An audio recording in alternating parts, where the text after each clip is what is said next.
Hello again, how are you? Nicole from Firefly Home Energy Cleans.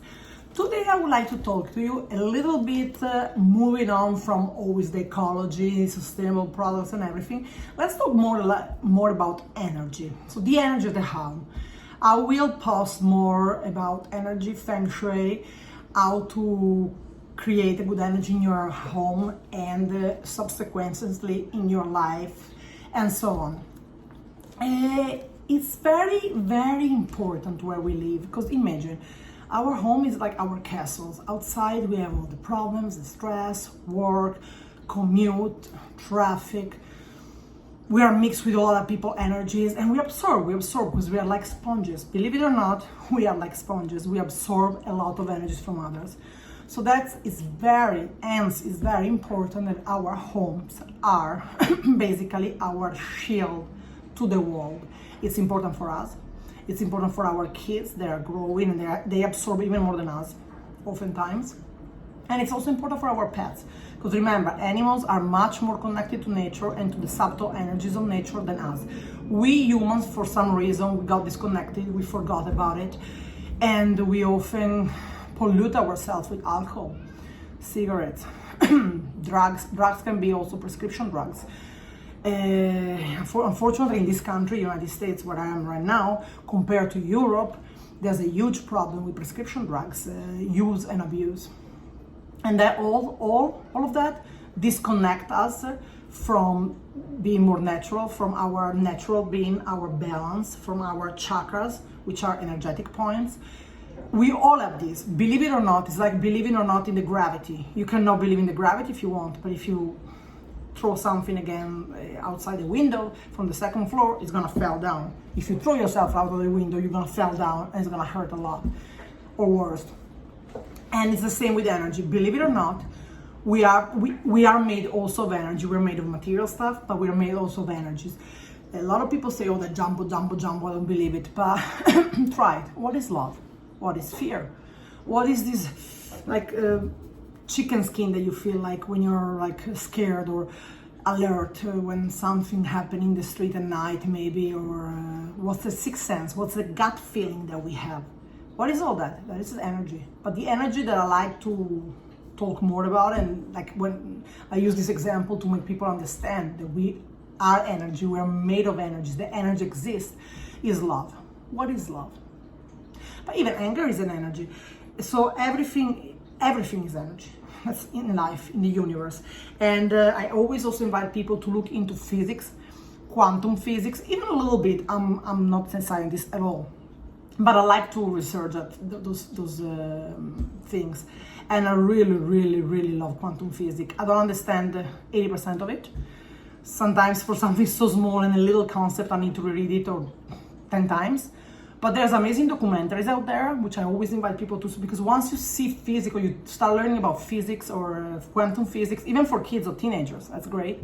You start understanding more about the world we live in. So you also understand what Feng Shui is, or why Feng Shui is, why Reiki works, why energetic healing works, why sometimes tarots or whatever can work. Some. There's a lot of people that are not proper, legit out there, but there are some there. And I bet most of you, me, we all have some experience with someone that has that sixth sense. Even it can be a friend or a best friend. It can be you. So why is that? And I always like to go back to science a little bit, because science is very important. Physics, quantum physics, biology, everything makes us understand more what energy is. If we are totally disbeliever of that, I always say, go from science, and then you understand more other energies, the subtle energy, esoterics world, and so on. So why this is important when we talk about a house, the environment we live in, we make our kids grow up in, and so on, because energy is contagious. So if we are, think about it at work. Sometimes one or two people are very dense energy. They're always sad or angry, or they're heavy. You know, when you say that bad person is heavy, their whole room, sometimes the whole office can be heavier. That person leave, or those people leave, boom, different energy. See, energy, different vibes. Everything that feels better. The same is from the home. If in our home, we don't recharge ourselves, we go depleted out in the world. We go depleted at work. Our kids go depleted at school. And that's bad, because out there we are already attacked by a lot of factors that we cannot control. Other factors. It can be an angry boss, it can be a mean teacher, it can be a lot of things. And even something I've been in traffic with people that tell you off in a rude way, or a rude person in the supermarket. That all affects us, like it or not. Now it's up to us to create a shield. Sometimes it's hard. So one of the best way to create these shields, or at least to go full on with the armor, energy armor, a good armor outside in the world, is to have a beautiful, peaceful home. Feng Shui, like many other practices, help a lot. I like Feng Shui because it's very practical, it's almost as laws, so it's fixed, it's kind of easy. It's not easy, but once you start following, or at least you use a little bit of rules, it's easier. But I almost always say that I'm a fan of develop our inner sense, because we all have an inner compass. We all know our family's gut feeling, our family's sixth sense, our divine inspiration, call it whatever. This is all semantics, that's just words. But the base, the concept is the same in any language, culture, philosophy, religion, everything is that. So I'm always going, try to develop your sixth sense. What you like in the house. Does it feel good? Does it feel bad? Clutter feels bad for everybody. In fact, usually who lives in clutter? People with mental problems, mental disease, depression, which depression is a mental disease at the end, is emotional disease. Lack of self-love, lack of self-esteem. So they live in dirt, clutter, and that aggravates only their conditions. In fact, if many of you, probably you've seen that famous TV show that they go and help people decluttering, the hoarders.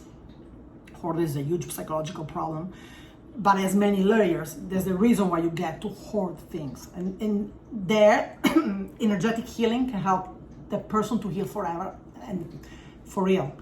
Even normal psychotherapy can help, clearly. There's a lot of, again, I'm not a fan of one method. There can be many methods. And the rule for me is that each one of us is pretty different.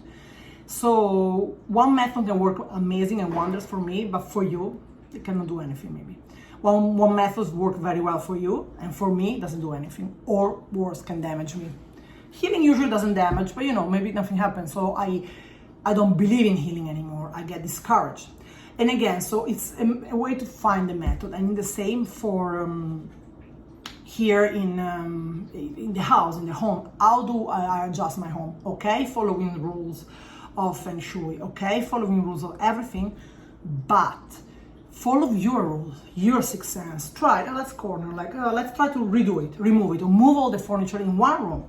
Start from room to room. How does it feel good? I always go, the first step is start decluttering. Is really, what does it serve you in the home? How long did I use these blues? How long did I use, or did I open that book? And again, books is another story. I like to have books in the home because they make for a very warm environment. But let's talk about clothes or kitchen items. Have I ever used that? No. Okay, give it away. Try not to throw away. Again, you see, it's all wholesome, complete, like a 360 degrees difference in way of living. Try to give it to a friend, to a relative, give it away to charity. There's an amazing app called New York City Donate here in New York City, but you can have apps. There are apps for everything. You can give it to the charity of your choice. You can leave it outside of your building, like in the lobby, and say, take me. Something like that. Try always not to throw away if something is still usable. Maybe someone wants it. Maybe someone needs it. And you can make a nice gift to someone.